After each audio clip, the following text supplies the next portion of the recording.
নমঃ শিবায়। আজকের বরদান বিঘ্ন বিনাশক ভব। বিশ্লেষণ। বিঘ্ন বিনাশক হওয়ার সাধন কি? যেমন আগুন নেভানোর দল হয়ে থাকে, মানে ফায়ার ব্রিগেড। যদি কোথাও আগুন লেগে থাকে তো তখন তারা আগুন না নিভিয়ে থাকতে পারে না।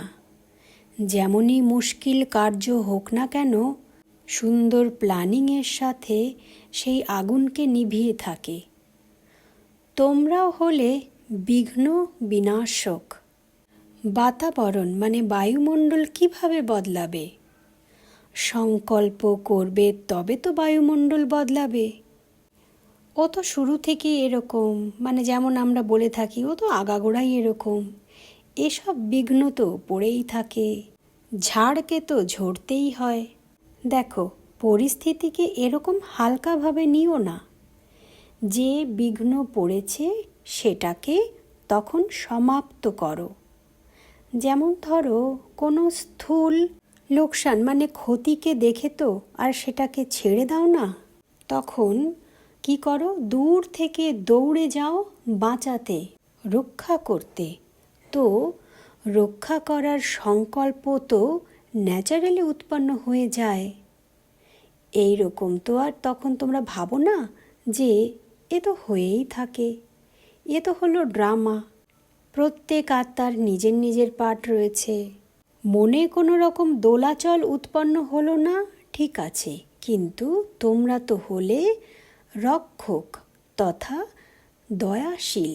এখন এই আঙ্গিকে ভাবতে হবে, আমি হলাম বিঘ্ন বিনাশক। এই লক্ষ্য উদ্দেশ্য রাখতে হবে। এর লক্ষণ যেন সংকল্প, বাণী আর কর্মে প্রতিফলিত হয়। যেদিকে লক্ষ্য রাখবে সেটা তখন ধীরে ধীরে বাস্তবায়িত হতে থাকে। শুধু লক্ষ্য এবং তার জন্য অ্যাটেনশন চাই। বিঘ্নকে দেখে এড়িয়ে যেও না, তাকে সমাপ্ত করতে হবে। এড়িয়ে যদি যাও তবে শুধু রাজা হবে, ইন্ডিভিজুয়াল রাজা। বিশ্ব মহারাজা হতে পারবে না। বিশ্ব কল্যাণের ভাবনা রাখলেই তবে বিশ্ব মহারাজন হয়ে যাবে। আজকে আমরা বরদানে কি বুঝলাম যে অনেক সময়তে কি হয়, আমরা দীর্ঘদিন ধরে মুরলি শুনতে শুনতে মুরলির কিছু পয়েন্টকে প্র্যাকটিস করতে করতে এরকমটা ভাব এসে যায়, চলো ড্রামায় যা কিছু আছে কল্যাণকারী, ড্রামা তো ফিক্সড, সবারই নিজের নিজের পার্ট চলছে।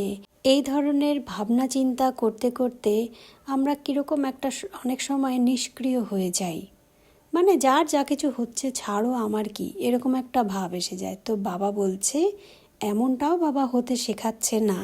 ঠিক আছে, আমাদের মনের মধ্যে কোনো রকম হালচাল হলো না, আমি মনে মনে সমস্ত সিনগুলো দেখে, এই যে আমরা বলি না ড্রামা কল্যাণকারী বা ড্রামায় সব কিছু ফিক্সড আছে, সবার নিজের নিজের পার্ট, এগুলো আমি যখন ভেতরে ভেতরে চয়ন করব না, মনে মনে স্থির থাকবো। বাবা সেটাই চায়, ভেতরে যাতে আমার কোনো রকম অস্থিরতা কাজ না করে, আমি ভেতরে স্থির।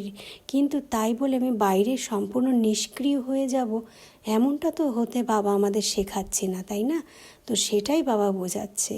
চারিদিকে মানুষের কত বিপদ, কত বিঘ্ন পড়ছে, আমি সেগুলো দেখে চোখ ফিরিয়ে যাতে না নিই, সেখানে আমি যেন সহৃদয় হয়ে রক্ষক মনে করি নিজেকে এবং তাদের জন্য বিঘ্ন বিনাশকের ভূমিকা পালন করে থাকি। অনেক সময়তে বাইরে অনেক রকম ঝামেলা, ঝুট ঝামেলা, অশান্তি অনেক কিছু হয়ে থাকে, সেগুলোকেও বিঘ্ন রূপে আমরা দেখতে পারি না। কত মানুষের লাইফে কত কি হচ্ছে দেখা যাচ্ছে, সেখানে যদি আমি ডাইরেক্ট গিয়ে ইনভলভ হয়ে যাই সেটাও একটা খুব একটা ভালো জিনিস হয় না। তো সেখানে আমাদের মনের মধ্যে যদি এই ভাবনা থাকে যে আমার তার পাশে দাঁড়ানো উচিত, সেখানে আমি যোগের মাধ্যমেও কিন্তু দাঁড়াতে পারি। সবসময় যে আমার স্থূল রূপেই পাশে থাকতে হবে তাও নয়, আমরা অনেক সময়তে যোগের মাধ্যমে তাদের বিঘ্নগুলোকে কাটানোর চেষ্টা করতে পারি, কাটিয়ে দিতে পারি। সবার জন্য শুভ ভাবনা, শুভকামনা বাবার থেকে কিরণ নিয়ে সবার উপরে। যদি আমরা শুনি যে কোথাও খুব বড় ধরনের দুর্ঘটনা ঘটেছে, হ্যাঁ, তখন তো আমরা সশরীরে সেখানে যেতে পারছি না, কিন্তু কানে তো আমাদের পৌঁছলো। যোগের মাধ্যমে তো আমরা বসে সেখানে বাবার থেকে শান্তি শক্তির কিরণ নিয়ে, বিঘ্ন দূর করার শক্তি বাবার থেকে নিয়ে তাদের কাছে পৌঁছে দিতে পারি। তো পরিস্থিতি অনুসারে আমাদের যুক্তি নিয়ে চলতে হবে, এ কথাও বাবা বুঝিয়ে থাকে। ওম নমঃ শিবায়।